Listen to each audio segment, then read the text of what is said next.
Vous allez bien?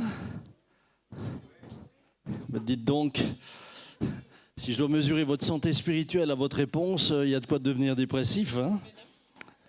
Oui, merci. Merci beaucoup. Merci Liliane. À toi, c'est pas Liliane. Bon. Bah tiens, profites-en pour demander le prénom à ton voisin, surtout celui de derrière.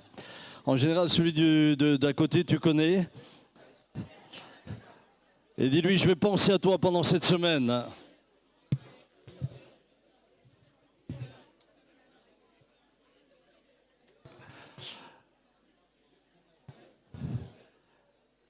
Bien, c'est toujours une joie pour nous de voir l'œuvre avancer ici à Strasbourg. Et nous bénissons Dieu pour tout ce qui se fait. J'avais ce matin un membre de l'église de Paris 13 qui était là et l'œuvre avance là-bas. Ils ont tous les mêmes problèmes, des problèmes de locaux, des problèmes de place. Et je crois que cela répond aussi à une période dans laquelle nous sommes où bien des personnes cherchent Jésus. Il y a aujourd'hui autour de nous, dans la société, beaucoup de personnes qui se posent des questions. Et je vois cela en particulier au milieu de la jeunesse. Et nous nous réjouissons de voir qu'il y a un réel réveil spirituel, il y a une soif de connaître Dieu. Et je suis étonné de quelle manière Dieu fait les choses. J'étais mardi, j'étais aux urgences, je ne vais pas rentrer dans les détails, mais j'ai fait une petite chute en moto. C'était pas moi, c'était la moto. Et je m'étais quand même bien blessé. Et alors que j'étais là, soudain, un monsieur me fixe. Et puis il dit, puis-je vous poser une question? Je dis, oui, allez-y.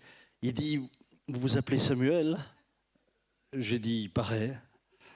Et là, il me dit, mais je vous suis tous les dimanches sur YouTube. Et j'ai eu l'occasion d'avoir un entretien de 3 heures. Ben oui, les urgences. Je lui ai d'ailleurs dit, si jamais j'ai un os cassé, d'ici qu'ils me font la radio, il sera ressoudé. Mais quelle opportunité! Le lendemain, j'arrive avec mes petits-enfants dans un restaurant en montagne. Et puis, une jeune femme quitte la table avec ses enfants. Je lui demande juste, est-ce que la place est libre? Elle dit oui. Vous vous appelez Samuel? Je dis oui. Elle dit, mais je vous suis tous les dimanches en Bretagne. Je crois qu'il y a vraiment une soif. Et que ce soit à Strasbourg, que ce soit à Montbéliard, que ce soit à Mulhouse, que ce soit à Paris, que ce soit dans le bassin d'Arcachon, que ce soit au Sénégal, nous nous réjouissons de voir l'évangile se répandre. Amen. Est-ce qu'on peut prier ensemble? Père, nous te bénissons pour cet instant où nous sommes ensemble. Merci pour la parole qui ne revient jamais à toi sans effet. Merci pour tous ceux et celles qui sont venus afin de la recevoir, de l'entendre. Seigneur, merci parce que la foi transforme la vie. Merci parce que la foi nous transporte en ta présence. Merci pour ce lieu.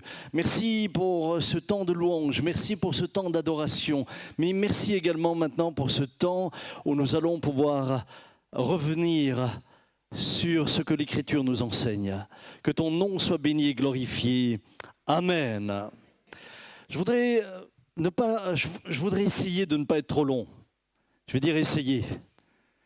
Je vois des jeunes gens qui ont des doutes. C'est pas bien de douter, hein?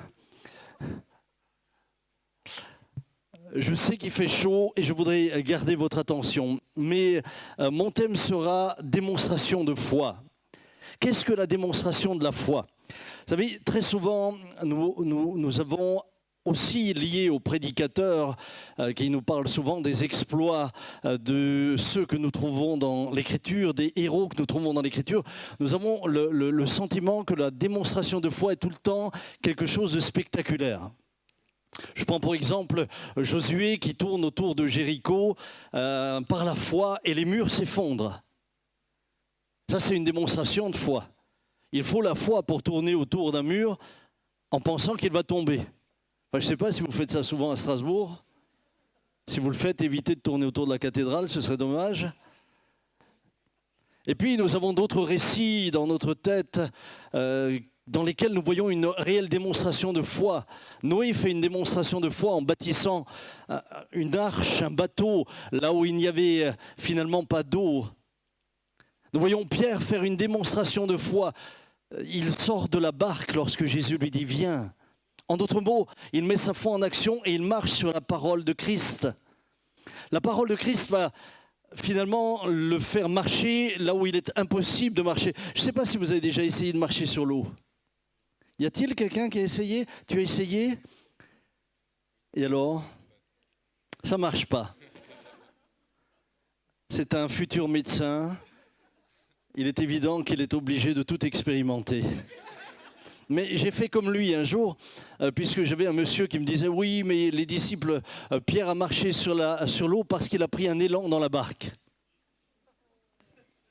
Bon, j'ai été un jour sur une barque, je me suis dit « Le type, il n'a jamais dû être dans une barque. » Je ne sais pas si vous avez déjà pris un élan dans une barque. Ce n'est pas un porte-avions, hein. Mais je me suis dit peut-être que la vitesse, peut-être que... Alors je suis allé à la piscine pour essayer. Et puis, bien sûr, j'étais comme on est à la piscine, en maillot de bain, et j'ai pris un élan. Mais j'ai couru comme un dératé. Je courais et je dois dire que j'ai marché. J'ai marché au fond de la piscine. Je suis ressorti avec cette conclusion, eh bien, si ce n'est pas la parole de Dieu qui te fait marcher sur l'eau, tu ne marches pas sur l'eau. Très souvent, nous avons résumé donc la démonstration de la foi à ces choses-là. Mais voyez-vous, lorsque nous lisons l'Écriture, et j'aimerais lire avec vous ce que Jésus dit dans l'Évangile de Jean, au chapitre 17, verset 14, il leur a dit « Je leur ai donné ta parole, et le monde les a haïs parce qu'ils ne sont pas du monde, comme moi je ne suis pas du monde. Je ne te prie pas de les ôter du monde, mais de les préserver du mal. » Ils ne sont pas du monde, comme moi je ne suis pas du monde. Sanctifie-les par ta vérité, ta parole est la vérité. Selon Jésus, la démonstration de foi est quelque chose de tout à fait différent. C'est une autre culture de vie dans un monde qui s'oppose très souvent à Dieu. En d'autres mots, c'est une autre manière de penser, c'est une autre manière d'agir. C'est une autre manière d'être, c'est une autre manière d'exister, c'est une autre manière d'envisager l'avenir. La foi n'est pas simplement une démonstration spectaculaire. La foi est une transformation au quotidien de ce que vous êtes et de qui vous êtes, où que vous soyez étudiant à la fac de médecine, que vous soyez lycéen, je suppose, que vous soyez retraité. Je ne vous cache pas, je vous ai repéré à la couleur.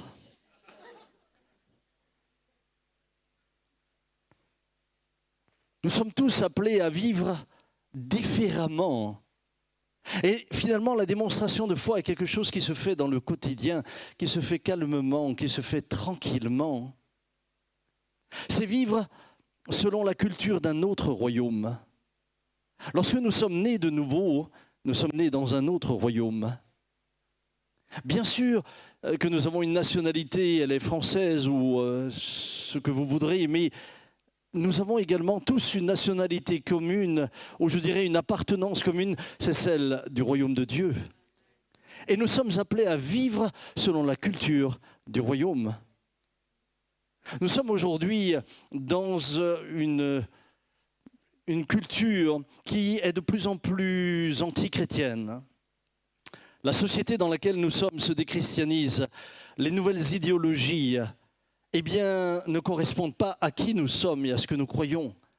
L'éthique, la morale est tellement différente dans la conception de la société actuelle que nous, croyants, eh bien, nous nous heurtons à cela.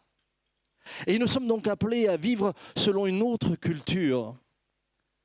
Lorsque nous parlons de culture, nous pouvons parler de culture à différents niveaux, la culture intellectuelle par exemple, ou bien nous pourrions parler d'anthropologie, la culture qui est le résultat de l'étude de certains groupes de personnes, suivant les endroits où ils vivent, leurs habitudes. Nous avons tous des cultures différentes, par exemple des cultures culinaires différentes.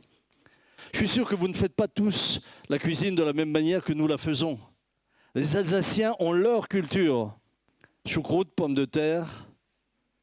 Ils ont leur culture. Les Antillais, vous avez votre culture. Curry de poulet, curry de poisson, curry de je ne sais quoi. Et puis, vous avez, vous, le couscous. Vous voyez, donc chacun a une culture qui lui est propre, suivant ses origines. Nous pouvons donc parler de culture à différents niveaux, mais nous pourrions aussi parler d'agriculture. Qu'est-ce que l'agriculture? Bien, finalement, c'est la culture de la terre. C'est la culture de la terre. De cette culture, eh bien, nous allons moissonner quelque chose, recevoir quelque chose. Il n'y a personne qui ne soit cultivé sans avoir travaillé. Il n'y a pas d'agriculteur, et je sais qu'il y en a un qui est là, il n'y a pas d'agriculteur qui ne moissonne sans avoir travaillé la terre. Les pommes de terre ne sont jamais venues toutes seules dans le magasin. Cultiver signifie donc être intentionnel. Vous avez besoin d'être intentionnel. Si mon frère veut du résultat dans ses champs, il doit travailler. Il doit labourer. Il doit herser. Il doit semer.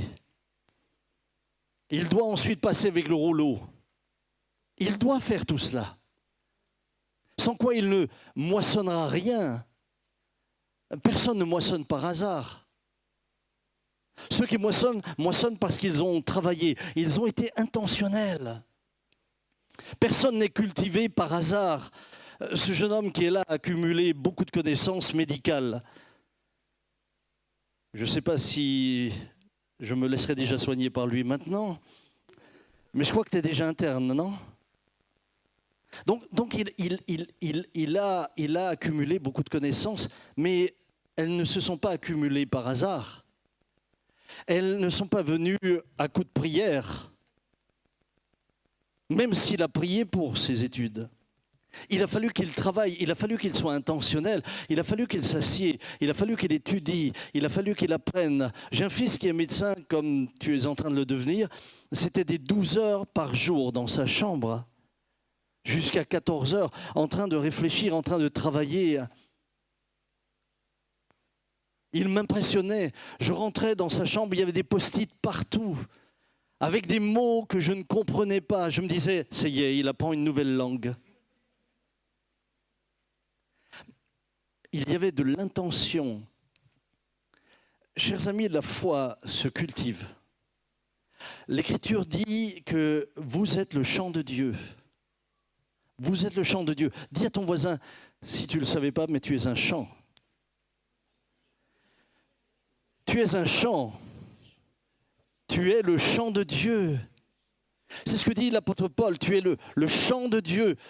Nous l'avons vu tout à l'heure, que ce soit intellectuellement, que ce soit culturellement, que ce soit l'agriculture. Si nous voulons eh bien, qu'il y ait un résultat, il nous faut être intentionnel, il nous faut travailler. Et c'est là souvent qu'il y a un décalage chez beaucoup de croyants. Je trouve que nous sommes souvent dans l'incantation. Pasteur, priez pour moi pour que je progresse. Mais en attendant, qu'est-ce que tu fais pour progresser? Pasteur, s'il vous plaît, donnez-moi une parole prophétique pour que je sache ce que sera mon avenir. Mais en attendant, où travailles-tu? Où laisses-tu Dieu agir pour qu'il te montre, lui, quel est ton chemin? Nous sommes très souvent dans l'incantation, comme si spirituellement nous allions grandir magiquement. Certaines personnes viennent me voir en me disant « Pasteur, je voudrais avoir plus de foi. Prie pour moi. » Mais pour que tu aies plus de foi, il faut cultiver ta foi. Il faut être intentionnel, il va falloir travailler. Et aujourd'hui, on est un peu dans de la magie évangélique. On pense que Simplement s'asseoir sur une chaise un dimanche matin suffira. Non, non, il y a un moment donné où il faut plus que cela. Il faut plus que cela. Voyez-vous, lorsque l'agriculteur travaille son champ se transforme. Son champ change de visage. Avez-vous déjà vu un champ de tournesol? Mais quand vous arrivez, c'est merveilleux. Ces fleurs jaunes qui se tournent tout en même temps vers le soleil. Ce champ auparavant était couvert de ronces, ce champ auparavant était plein de mauvaises herbes, mais quelqu'un l'a travaillé, quelqu'un l'a ensemencé, et voilà que le champ a changé. Mais le champ n'a pas changé tout seul. Le champ a changé parce qu'on a travaillé. Les chrétiens qui s'imaginent changer sans travailler sont dans l'illusion. La démonstration de la foi appelle votre volonté, appelle votre investissement. Sans quoi vous êtes dans l'incantation. Voyez-vous, quand l'agriculteur a fait ce qu'il fallait, tout le monde le sait. Non pas parce qu'il crie partout, j'ai travaillé, non, non, parce que tout le monde voit son champ. En voyant le champ, tu reconnais l'agriculteur. Quand, au contraire, le champ est rempli de ronces, tu reconnais aussi l'agriculteur. Quand le champ ne produit rien, tu reconnais aussi l'agriculteur. Je ne parle pas des périodes de sécheresse. Je ne parle pas de ce qui est en dehors de sa volonté. Eh bien, de la même manière, je crois pouvoir dire que votre vie chrétienne ressemble à l'investissement que vous y avez. Vous ne serez jamais plus que ce que vous faites, que ce dans quoi vous vous investissez. Jésus nous appelle toujours à participer, à mettre en action notre volonté.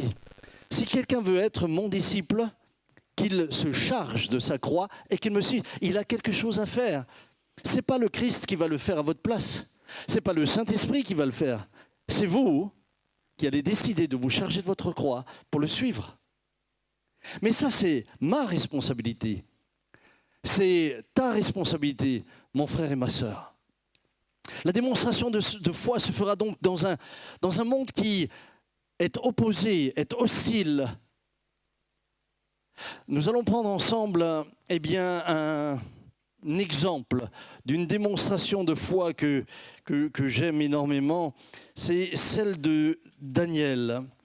Voyez-vous, nous allons voir que Daniel va être dans une confrontation de culture. Parce que entre la culture de la société dans laquelle nous sommes et la culture du royaume de Dieu, il y a une confrontation. Avez-vous remarqué, je ne sais pas, peut-être que certains ne connaissent pas l'histoire de Daniel. Est-ce que quelqu'un est là depuis peu de temps, ne connaît pas encore la Bible? Levez voir la main s'il y a quelqu'un. Soyez les bienvenus. Je vais demander à ceux qui sont autour de vous raconter l'histoire de Daniel à la fin. D'accord? Vous avez là plein de jeunes gens autour de vous, jeunes hommes, et ils vont vous l'expliquer. Donc vous allez prendre votre soirée ce soir, ce ne sera pas soirée cool, tout ça, tu vas t'asseoir avec... tu t'appelles comment? Kérian. Tu vas t'asseoir avec Kérian et tu vas lui expliquer toute l'histoire de Daniel. Et Kérian, toi tu vas les aider. Tu vas prendre une Bible, on va t'en offrir une, tu vas l'ouvrir et tu vas lire l'histoire de Daniel. Bien. Daniel, vous le savez, arrive à Babylone et Daniel finalement est juif et il arrive là dans une autre culture et c'est une culture dans laquelle on va vouloir le transformer. On va vouloir le changer. On va commencer par changer son nom de Daniel à Belshazzar. Vous savez que le prénom c'est important, ça fait partie de votre identité. Quand tu changes de prénom, ce n'est pas anodin. Changer de prénom est quelque chose d'extrêmement important. Ça peut être bouleversant, ça peut te déstabiliser. Je vous l'avais raconté pour ceux qui étaient là. Moi, j'ai une histoire assez particulière. J'avais une belle-maman qui a connu finalement un parcours de vie qui a été extrêmement douloureux, puisque sans rentrer dans les détails, mais alors qu'elle était bébé, elle a été échangée. Personne ne le savait, mais c'est 7 ans plus tard, dans un autobus où une jeune femme était assise, que soudain cette jeune femme dit à la maman de ma belle-mère qui était avec elle, une femme que j'ai connue, bien connue d'ailleurs, elle lui dit « mais c'est pas possible, c'est ma sœur ». Alors elle lui dit « mais qu'est-ce que vous me racontez, votre sœur? Mais c'est pas votre sœur, c'est ma fille ». Mais ça avait semé un doute. Et puis il y eut une enquête et en fin d'enquête, on a constaté que, à cause d'une rivalité entre deux infirmières où l'une voulait faire du mal à l'autre, les bébés avaient été volontairement échangés.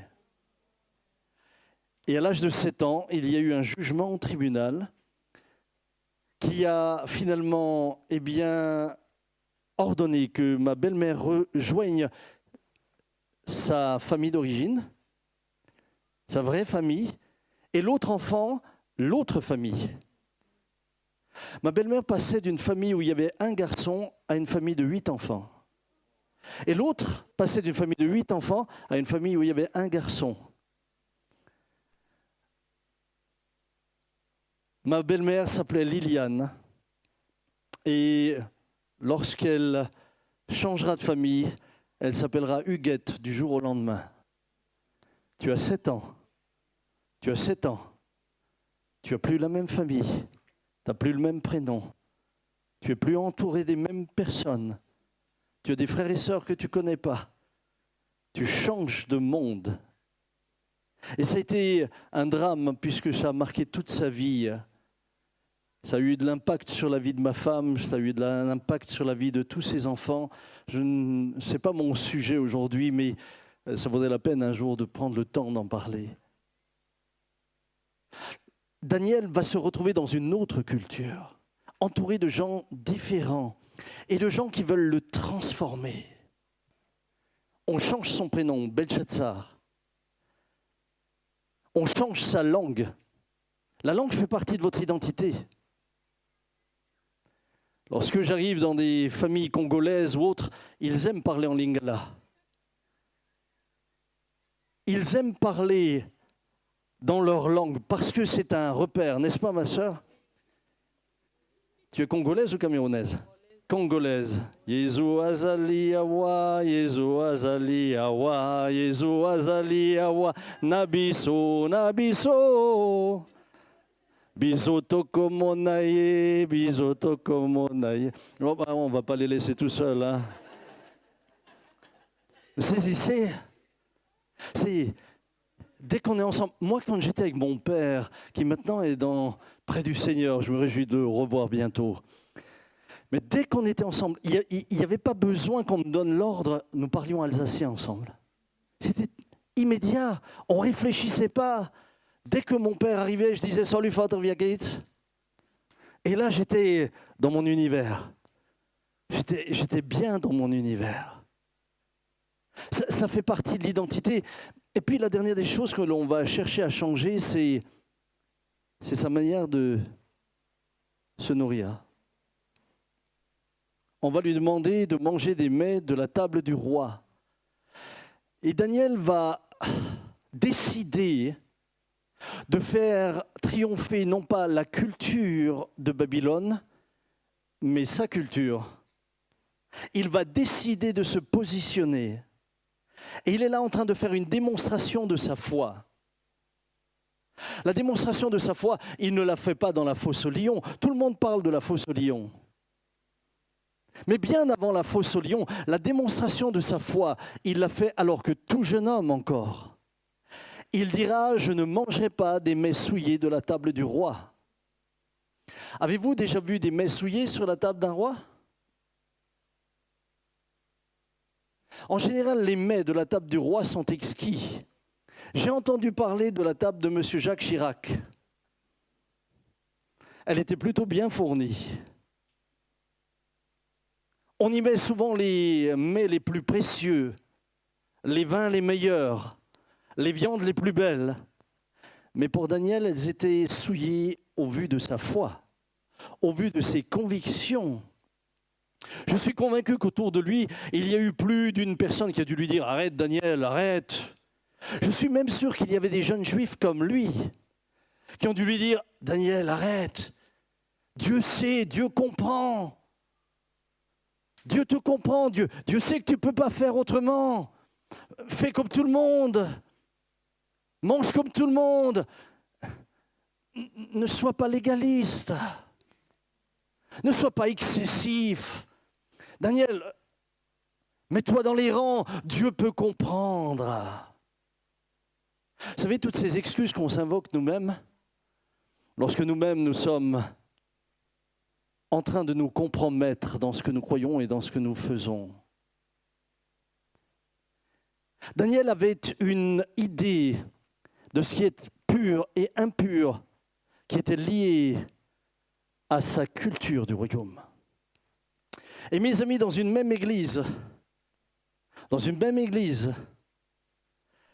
la sensibilité quant à ce qui est saint et ce qui ne l'est pas n'est pas la même en fonction de la relation que les uns et les autres ont avec Dieu.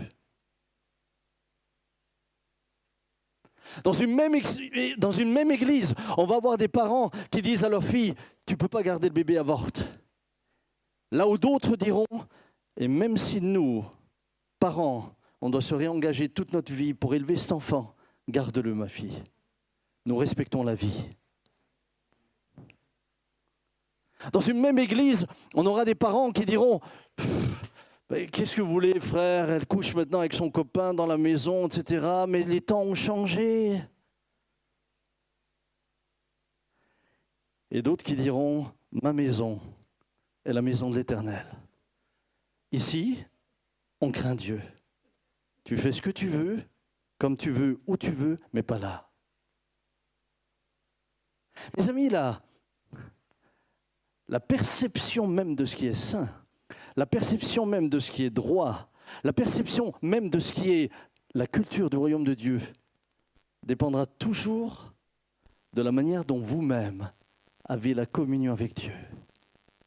Daniel, lui, était prêt même à y laisser sa vie. Il était même prêt à y laisser sa vie, mais il savait une chose, Daniel, que lorsque tu cultives la culture du royaume va te transformer comme la culture de l'agriculteur transforme le champ. Et il pourra dire avec assurance au chef des eunuques qui exigeait qu'il mange des mets souillés de la table du roi, il pouvait avec assurance lui dire, écoute bien, mets-nous au défi.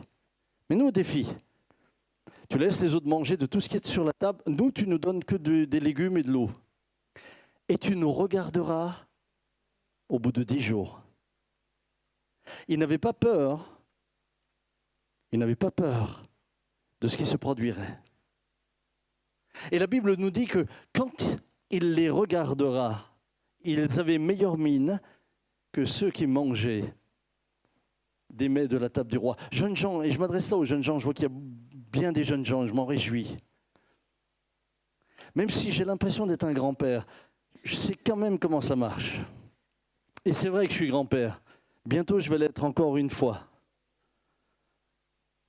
Vous pourrez m'aider, je ferai une cagnotte litchi à Noël. Ça va quand même en faire 21, hein? Ah, oh punaise, ma soeur, oh punaise. Non, mais je ne vous demanderai rien, ne vous inquiétez pas. Ah mais c'était l'ordre qui avait été donné à Noé, hein? Soyez féconds, multipliez-vous, nous on l'a fait. Et voilà. Bien aimé, c'est important que vous compreniez ce que je suis en train de vous dire. Daniel est capable de dire, mais regarde-moi, et j'aimerais dire aux jeunes gens, je vous lance un défi. Ayez le courage d'être différent. Ayez le courage d'être différent. Dans une société qui veut vous formater, dans une société qui remet même en question votre genre. L'apôtre Paul dit que le mal sera appelé bien et le bien mal. Mais aujourd'hui, on appelle même le mal femelle. Ça, il ne l'avait pas vu venir, l'apôtre Paul. Celle-là, elle était... On vous dit que finalement, la liberté, c'est de coucher avec qui tu veux, quand tu veux. J'aimerais vous dire, faites la démonstration de votre foi. Il faut du courage aujourd'hui pour faire la démonstration de sa foi. Quand aujourd'hui une jeune fille dit « moi je veux rester pure jusqu'au mariage », on se moque d'elle. On l'humilie. On la traite de bonne sœur, de tout ce que vous voudrez. Mais j'aimerais vous dire, jeunes gens, n'ayez pas peur, parce que le temps viendra où on vous regardera. Le temps viendra où on pourra constater, il est plus heureux que je le suis. Il a réussi son couple, il a réussi sa famille. Ses fils et ses filles s'épanouissent. Moi, je me souviens quand j'étais fiancé, et en ce temps-là, il y avait quand même déjà de la pression, hein.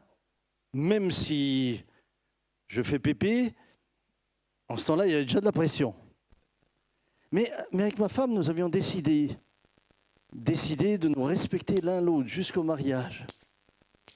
Alors bien sûr, j'avais de mes copains qui disaient « mais si tu ne l'essayes pas, qu'est-ce qui va se passer ?» J'ai dit « j'achète pas une voiture, hein. » Le résultat, c'est que 42 ans plus tard, on est toujours ensemble. On a des fils, des filles, des petits-enfants, et notre famille est unie en Christ. Je regarde ceux qui ont fait autrement, qui étaient avec moi à l'époque. Je regarde leur parcours. Je les vois divorcer 1 fois, 2 fois, 3 fois. Je vois leurs enfants très souvent perdus. Et je me dis, mais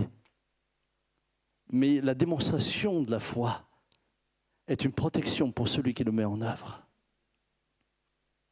Plutôt que de prier et de venir ensuite à l'église pour invoquer le Seigneur en disant « Seigneur, sors-moi du bourbier dans lequel je me suis mis », commence tout de suite à construire droit et ça te protégera.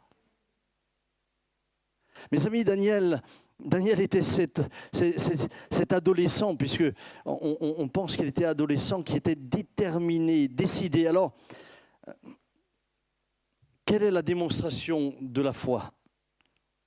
Daniel résolut de ne pas se souiller par les mets du roi et par le vin dont le roi buvait. Sur quoi reposait sa foi ? La Bible dit que la foi, c'est une ferme assurance des choses que l'on espère et une démonstration de celles que l'on ne voit pas.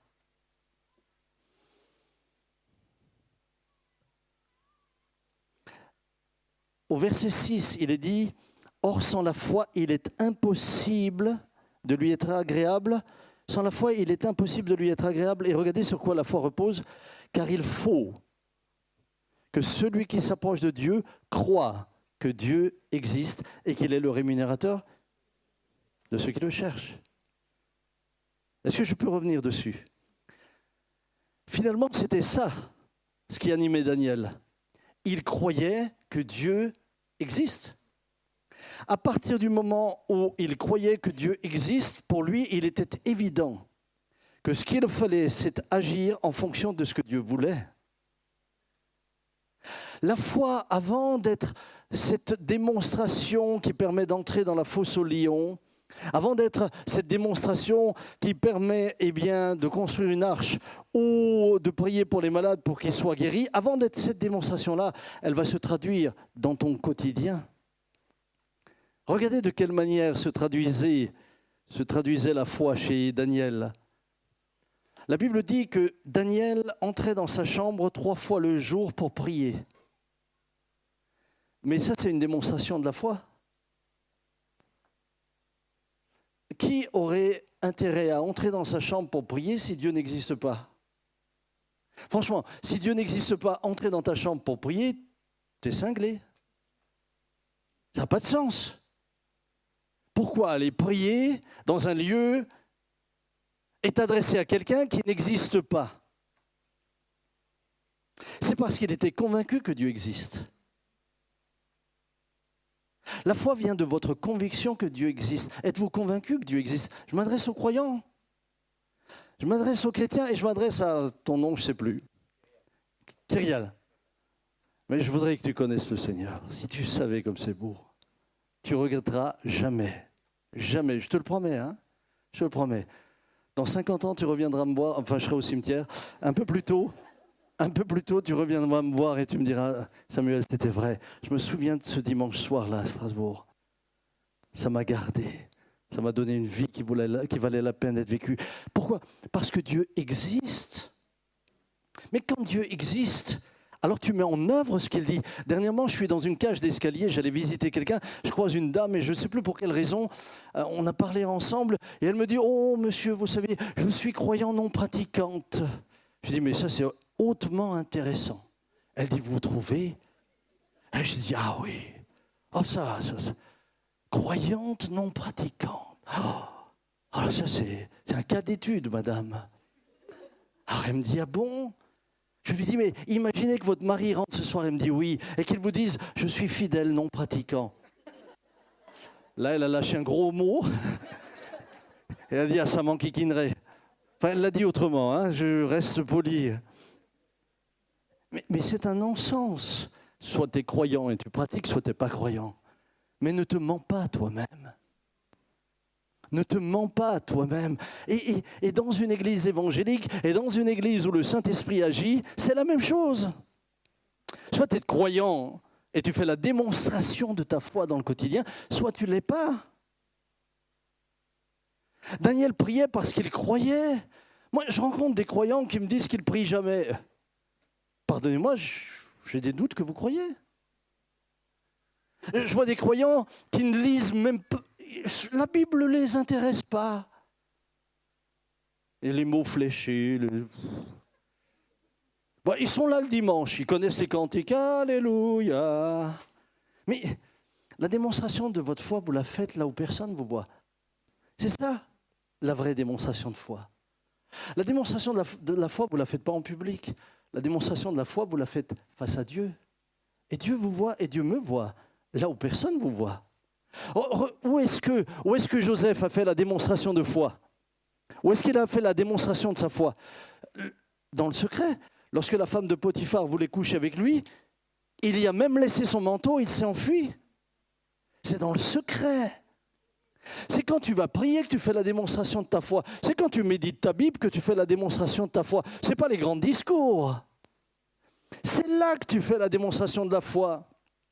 J'ai des gens qui me disent parfois dans les églises, « Pasteur, surtout quand ils ont des problèmes, moi j'ai la foi pour déplacer des montagnes. » J'ai dit, écoute, ta foi n'arrive même pas à te déplacer le dimanche matin dans une église. Comment tu veux déplacer une montagne? Tu rigoles, non? J'ai la foi pour déplacer les montagnes. Elle ne te déplace même pas jusque dans ta Bible. Elle ne te déplace même pas jusque dans ta chambre pour prier. Alors arrête de te tromper toi-même. Jacques, l'apôtre Jacques dira, ne vous trompez pas vous-même par de faux raisonnements. Ne vous trompez pas vous-même. Le texte de Jacques est plus précis. Je voudrais le lire. Est-ce que vous me permettez de le lire? Certains disent, mais pourquoi je suis venu cet après-midi? Regardez ce qu'il dit. Ne vous faites pas des illusions sur vous-même en vous contentant d'écouter la parole de Dieu. Mettez-la. Écoutez ce qu'il dit. Non, il ne dit pas seulement mettez-la en pratique, il dit mettez-la réellement. Réellement en pratique. Car celui qui écoute la parole sans la mettre en pratique ressemble à un homme qui se regarde dans un miroir et se voit tel qu'il est. Après s'être regardé, il s'en va et oublie aussitôt comment il est. En revanche, il y a celui qui examine attentivement la loi parfaite qui nous procure la liberté et il s'y attache fidèlement. Il ne se contente pas de l'écouter pour l'oublier ensuite, mais il la met en pratique. Eh bien, celui-là sera béni dans tout ce qu'il fait. Daniel n'appliquait pas des règles. Daniel n'était pas asservi à des règles, pas plus que je suis asservi à des règles. Je ne suis pas asservi à des règles qui m'obligent de faire ceci ou de faire cela. Daniel va simplement, sur la base de la conviction que Dieu existe, faire la démonstration de sa foi en respectant celui en qui il croit. Mais quand vous aimez celui en qui vous croyez, tout devient facile. Personne, je peux vous assurer que quand je vais prier, personne ne m'oblige à prier. Ma femme n'a pas un bâton pour me surveiller, voir si... Personne ne m'oblige à lire la Bible. Si demain je décide de ne pas la lire, personne ne dira rien. Personne ne m'oblige à aller à l'église, j'y vais avec joie. Pour moi, c'est un privilège de connaître le Seigneur. Pour moi, c'est une grâce de connaître Dieu. Ce ne sont pas des règles. Moi, je n'ai jamais été écrasé par des règles. Vous savez, mon père était un homme de Dieu merveilleux. Et c'était un homme de Dieu qui était profondément spirituel et en même temps profondément humain. Il aimait manger. Il se réjouissait de tout. Vous avez des croyants qui sont devenus, alors là, légalistes dans le vrai sens du terme. Tu n'as plus le droit de rire. Tu as le sentiment que si tu ris, c'est un péché. Tu n'as plus le droit de manger. Tu n'as plus le droit de t'amuser. Mais ce n'est pas ça la vie chrétienne. La vie chrétienne rend libre. Mais quand tu es libre du péché, tu es vraiment libre. J'avais des copains qui me disaient « Ah, Peter Schmitt, mais toi, toi, tu as le droit de rien faire. Toi, tu as le droit de rien faire. » J'avais un de mes copains qui me disait « Regarde, moi, je peux aller avec quelle fille que je veux, je peux faire ce que je veux, je peux... » Toi, regarde, t'es là, tu as le droit. J'ai dit « Non, c'est pas que j'ai pas le droit, c'est que je suis libre de ne pas le faire. Alors que toi,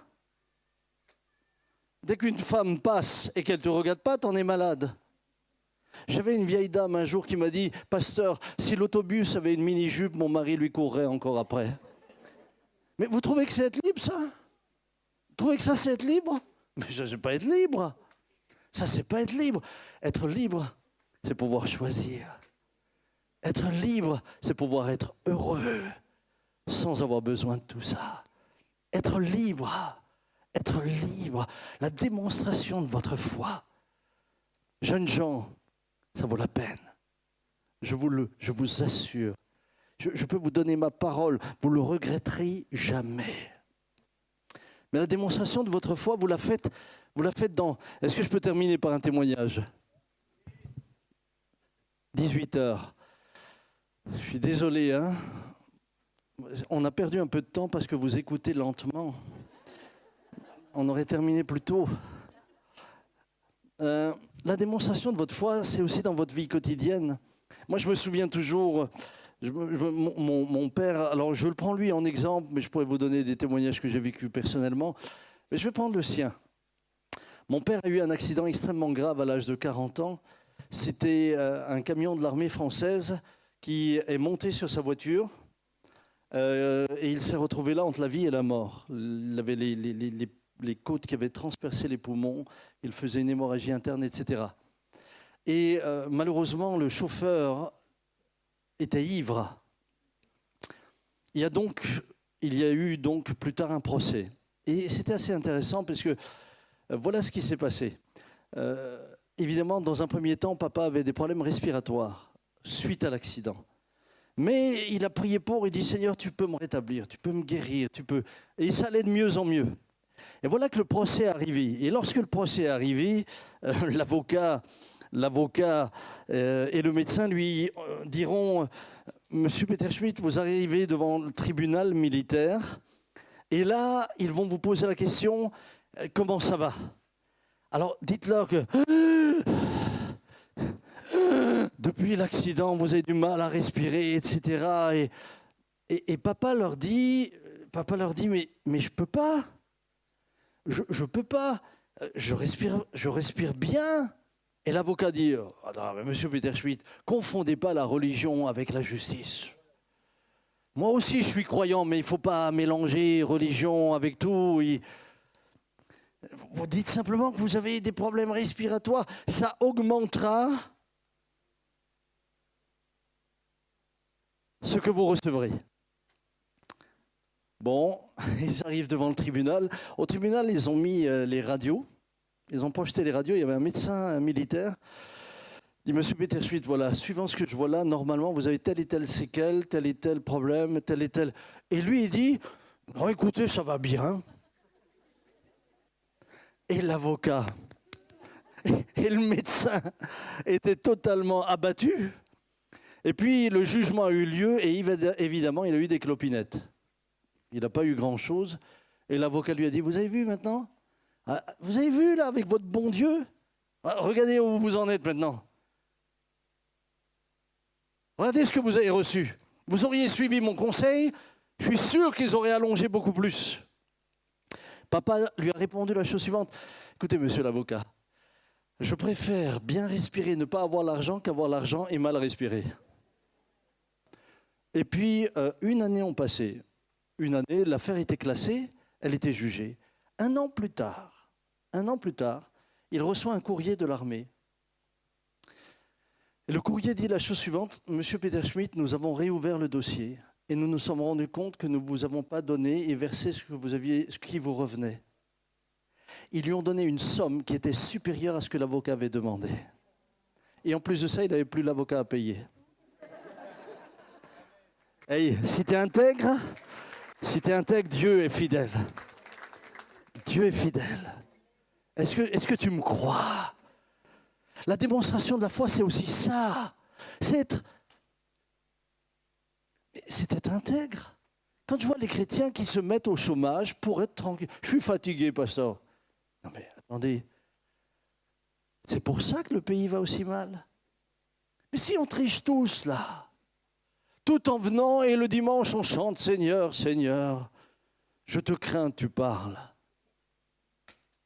C'est dans les petites choses que Dieu nous observe. C'est dans les petites choses que tu fais ta démonstration de foi. Vous savez ce qui m'est arrivé dernièrement? Je suis en Allemagne, tout d'un coup un gros nuage. Un nuage blanc, derrière ma voiture. Pourtant, le pape est déjà élu. Je ne voyais pas pourquoi il fallait que je fasse de la fumée blanche. Et puis, ça fumait. Alors je vais voir un garage, ils me mettent une valise, ils regardent, ils disent non, c'est sûrement le FAP, le filtre à particules qui est en train de... Bon. Quelques jours plus tard, paf, ça recommence avec un voyant moteur, AdiBlue. Alors je vais voir, le garagiste me dit, monsieur Peter Schmidt, c'est l'AdiBlue. Et je sais ce que c'est, il va falloir changer le réservoir AdiBlue, l'injecteur, ça vous reviendra à 1 500 €. Mais, si vous voulez, je peux, moi, vous le supprimer mécaniquement et le faire disparaître électroniquement. Ça vous coûtera 500 €. Et moi, sur le moment, je dis, 1 000 €. Je lui dis, ben oui, ben allez-y. J'étais juste chez lui avant de devoir faire des obsèques. Donc, je pars de chez lui, je vais faire mes obsèques. Et pendant que je suis là à mes obsèques, je repense à mon truc là. Et puis, il y a une petite voix à l'intérieur qui me dit « Tu as une voiture critère 2 ». J'ai vu quand on arrive à Strasbourg, tu as une voiture critère 2. Donc, chaque fois qu'on te dira « Tu as une critère 2 », toi tu vas dire « oui ».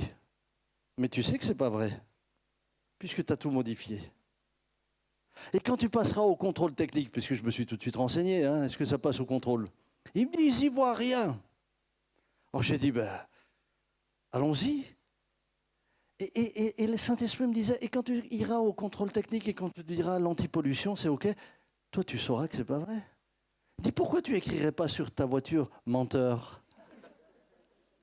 Hey, je devais aller au cimetière. Avant le cimetière, j'appelle mon garagiste, je dis, vous en êtes où? Il dit, on est en train de commencer, monsieur Peter Schmidt. J'ai dit, arrêtez.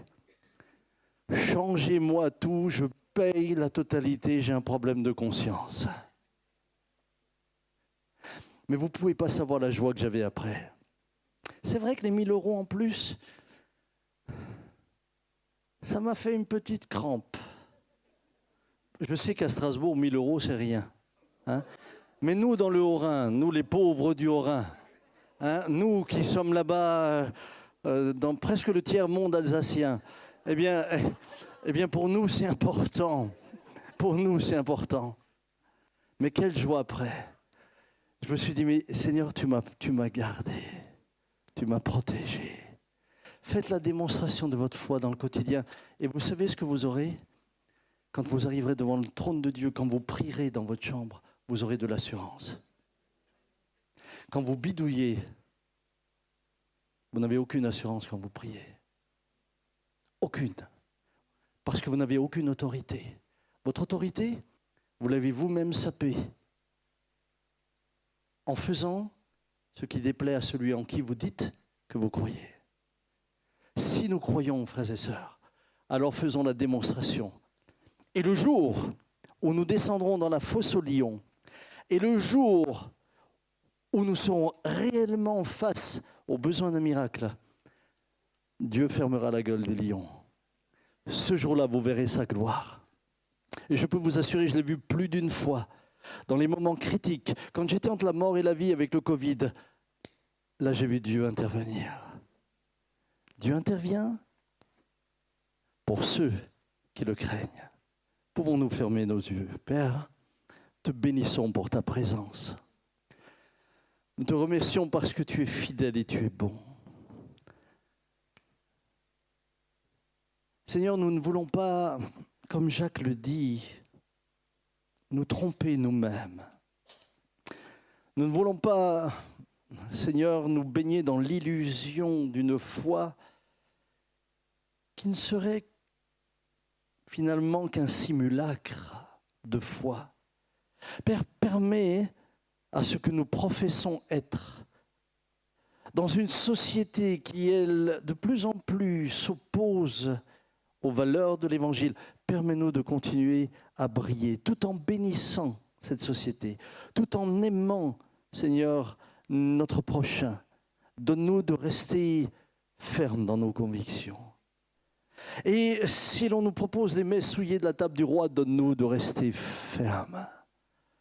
Seigneur, que la démonstration de notre foi se fasse dans le quotidien, par notre rencontre avec toi, dans notre lieu de prière.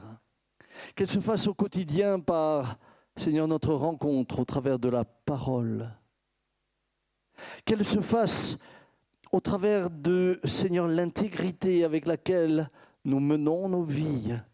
Et que nous puissions alors, pour ceux qui ne te connaissent pas, être source de joie, source d'inspiration, source, Seigneur, de salut. L'apôtre Paul dit que nous sommes une lettre lue et connue de tous les hommes. De la même manière que l'on reconnaît la qualité de l'agriculteur en voyant son champ, l'on reconnaît la qualité de l'homme de foi en regardant sa vie. Merci infiniment de ce que tu bénis mes bien-aimés, de ce que tu les encourages et de ce que tu leur donnes, Seigneur, de faire la démonstration de leur foi dans le quotidien. Seigneur, pour des étudiants, c'est peut-être refuser de tricher. Pour d'autres, c'est, Seigneur, eh bien, dire non, non à l'impureté, sous une forme ou une autre. Pour d'autres, ce n'est peut-être simplement rester intègre face aux impôts, face aux assurances, face à je ne sais quoi encore. Père, donne-nous de faire la démonstration de notre foi, sachant que cette démonstration se fait dans le secret, là où personne ne nous voit. C'est là que nous remportons les plus grandes victoires. Père, je prie pour ton peuple ici, et je te remercie de ce que tu les encourages aujourd'hui.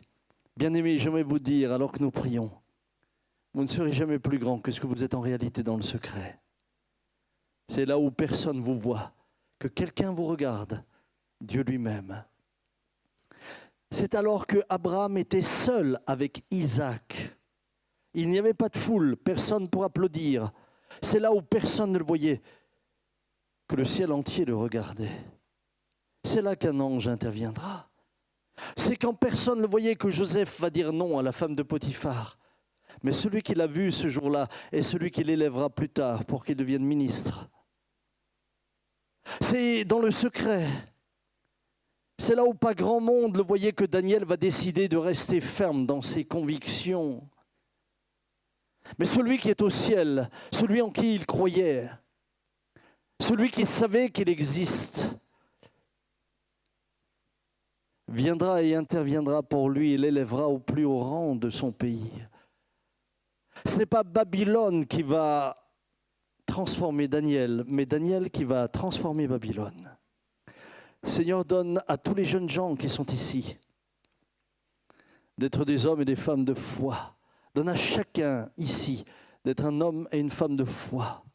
Et au lieu de laisser la culture de Babylone nous changer, donne-nous par notre culture du royaume d'impacter Babylone. Nous te le demandons, je te le demande. Je veux bénir chacun et chacune, que ton nom soit béni. que ton nom soit glorifié. Pendant que nous avons nos yeux fermés, peut-être que ma petite sœur, tu te mets au clavier. Je voudrais simplement dire la chose suivante. Il y a peut-être ce soir des hommes et des femmes qui disent, mais